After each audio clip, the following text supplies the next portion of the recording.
Hello friends, myself Mrs. Neha Singh again welcomes you in my YouTube channel that's name is Make English Simple with Neha। दोस्तों, जैसा कि आप जानते हैं कि हम लोग टेंस की सीरीज पर काम कर रहे थे, जिसमें मैंने आपको सारे के सारे टेंस समझाए हुए हैं। अब जो आज मैंने टॉपिक लिया है वो है बी वर्ब्स। आज हम जानेंगे कि आखिर बी वर्ब्स क्या होती हैं और इनको कैसे यूज किया जाता है। तो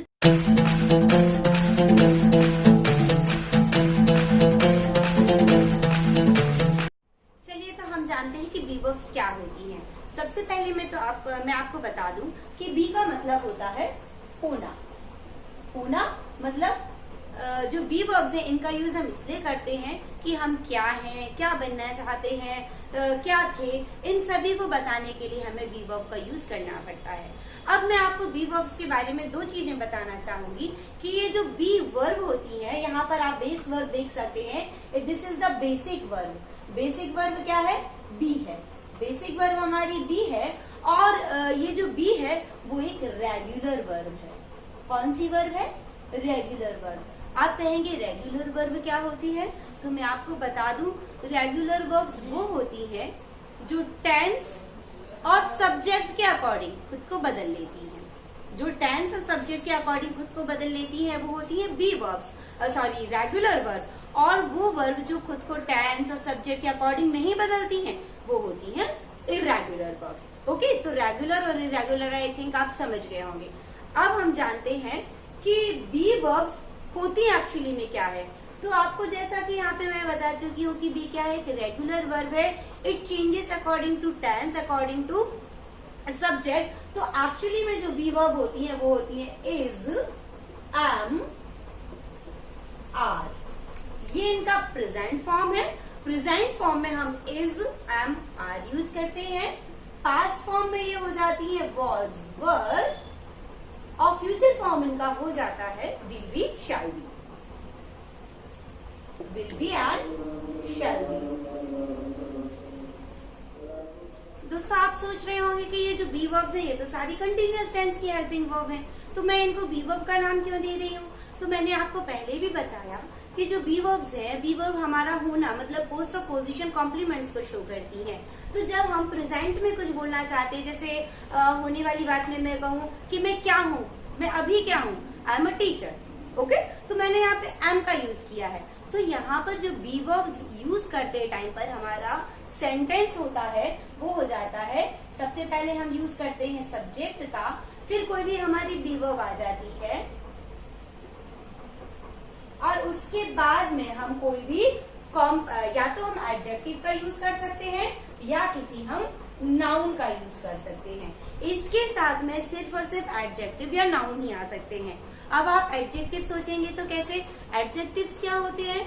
adjectives are the words that tell the quality of noun and pronoun.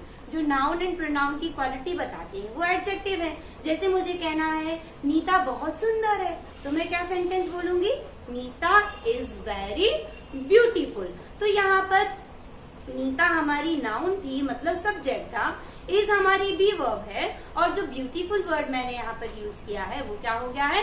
Complement. यहाँ पर हम इसको कॉम्प्लीमेंट कहेंगे। तो आपको ये याद रखना है कि जो सब्जेक्ट होगा उसके बाद बी वर्ब होगी और लास्ट में जो हम ऑब्जेक्ट बोलते हैं ना जिसे, उसकी जगह पर या तो हमें कोई नाउन मिलेगा या कोई हमें मिलेगा एडजेक्टिव। इन दोनों के अलावा जब हम बी वर्ब्स का यूज करते हैं, चाहे हम वो प्रेजेंट में करें, फ्यूचर में करें, चाहे पास्ट में करें, हमें एडजेक्टिव या नाउन के अलावा कोई और दूसरी चीज ऑब्जेक्ट की जगह पर नहीं मिलेगी। जैसे मैंने अभी एक सेंटेंस बोला नीता इज ब्यूटीफुल और मुझे कहना नीता मेरी बहन है, तो नीता इज माई सिस्टर। तो यहाँ पर जो सिस्टर वर्ड है वो नाउन के रूप में आ गया। तो आई होप अब आप ये समझ गए होंगे कि आखिर स्ट्रक्चर क्या है हमारा। मैं एक बार फिर बता देती हूँ। सबसे पहले हम सब्जेक्ट लिखेंगे, उसके बाद बी वर्ब। बी वर्ब मतलब यदि हम प्रेजेंट में वो बोलना चाह रहे हैं तो इज, एम, आर में से कोई आएगा। यदि हम पास्ट टेंस में बोलना चाह रहे हैं तो वॉज, वेर में से कोई आएगा। और यदि हम वही चीज फ्यूचर में से बोलना चाह रहे हैं तो फ्यूचर में से विल बी या शैल बी में से कोई आएगा। और आप जानते हैं कि विल बी यूज हम सारे सब्जेक्ट्स के साथ कर सकते हैं और शैल बी का यूज हम सिर्फ आई और वी के साथ करते हैं। तो चलिए कुछ एग्जांपल्स देख लें। एग्जांपल्स के रूप में हम देखते हैं बी वर्ब्स को। उसके पहले मैं बता दूं आपको कि कई बार क्या होता है कॉम्पिटिटिव एग्जाम्स में इस टाइप के फिलअप्स आते हैं और ब्रैकेट में आपको दिया रहेगा be, means choose the suitable form of be. अब बच्चे कंफ्यूज हो जाते हैं कि इसमें हमें बी के साथ करना क्या है, तो वो कभी बीन कुछ इस टाइप के उसमें फिल कर देते हैं जो इनकरेक्ट हो जाते हैं। तो आज मैं आपको बहुत ही सिंपल सा तरीका बता रही हूँ कि how to choose the correct answer. जैसे यहाँ पर मैंने एक सेंटेंस लिया है, आई डैश अ स्टूडेंट। देखिए दोस्तों, यहाँ पर इस सेंटेंस में हमें कुछ भी ये नहीं पता चल रहा है कि बात पास्ट की है कि फ्यूचर की है कि प्रेजेंट की है। जब तक हमें ये नहीं पता चलता है कि हम प्रेजेंट पास्ट फ्यूचर में से किस सेंटेंस पे काम कर रहे हैं या सेंटेंस क्या बता रहा है, हम उससे हमेशा प्रेजेंट मानकर काम करते हैं। तो आई डैश अ स्टूडेंट, अब मुझे इसमें बी वर्ब भरना है। प्रेजेंट की बी वर्ब मैं आपको बता चुकी हूँ कि बी का जो प्रेजेंट फॉर्म होगा वो क्या होगा, इज, एम, आर। तो हम आई के साथ यहाँ क्या फिल कर देंगे, यस वेरी गुड, हम इसमें फिल कर देंगे am. I am a teacher, sorry I am a student. Next है she dash in Sagar last year. Same यहाँ पर वही कंडीशन बन गई है कि हमें यहाँ पर वर्ब नहीं दी गई और हमें सिर्फ कौन सी वर्ब यहाँ पे फिलअप करनी है, बी वर्ब। बी वर्ब, अब यहाँ पे आप कैसे जानेंगे कि हमें प्रेजेंट भरना, पास्ट भरना कि फ्यूचर।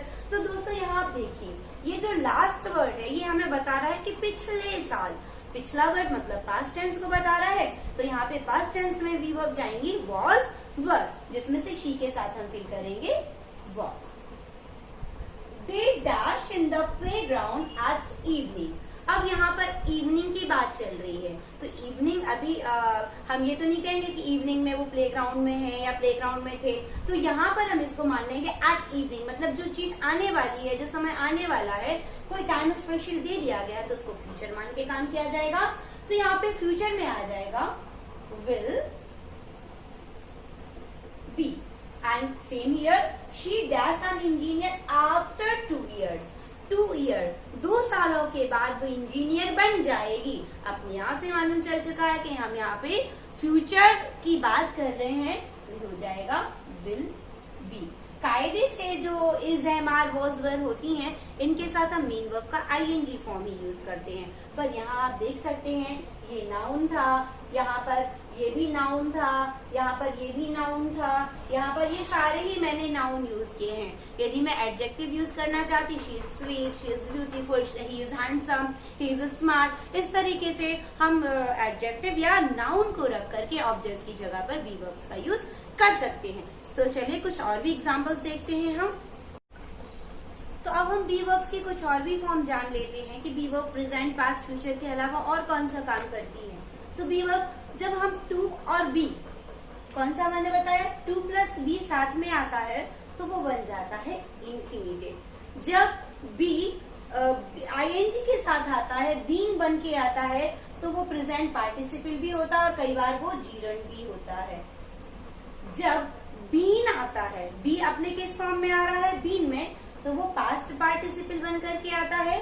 और जब हैविंग बीन, हम किसी सेंटेंस में हैविंग बीन यूज करते हैं तो वो बन जाता है परफेक्ट पार्टिसिपल। ये क्या होते हैं, कैसे होते हैं, हम कुछ एग्जांपल्स के थ्रू समझ लेते हैं। तो हम देखते हैं कि 2 + B1 जो V है वो इंफिनिटिव कैसे बनेगा। आप देख सकते हैं एक सेंटेंस यहाँ पे मैंने बोर्ड पे लिखा है, I want to be a doctor. मैं एक डॉक्टर बनना चाहती हूँ। She wants to be a doctor, she wants to be a singer. तो जब भी 2 के साथ में बी आता है वो एक इंफिनिटिव का काम करता है। बीइंग, यहाँ पर जीरन कैसे बनेगा, जैसे मैंने एक सेंटेंस लिखा है, being a doctor she helps everyone. आप जानते हैं कि जब किसी वर्ब में आईएनजी लग जाता है और वो एक नाउन बन करके हमारे सामने आता है, एक सब्जेक्ट बन करके हमारे सामने आता है, तो वह कहलाता है जीरन। तो यहाँ पर बीइंग अ डॉक्टर, एक डॉक्टर होने के नाते शी हेल्प्स एवरीवन, वो सभी की मदद करती है। यहाँ पर बीइंग एक जीरन बन के आया है।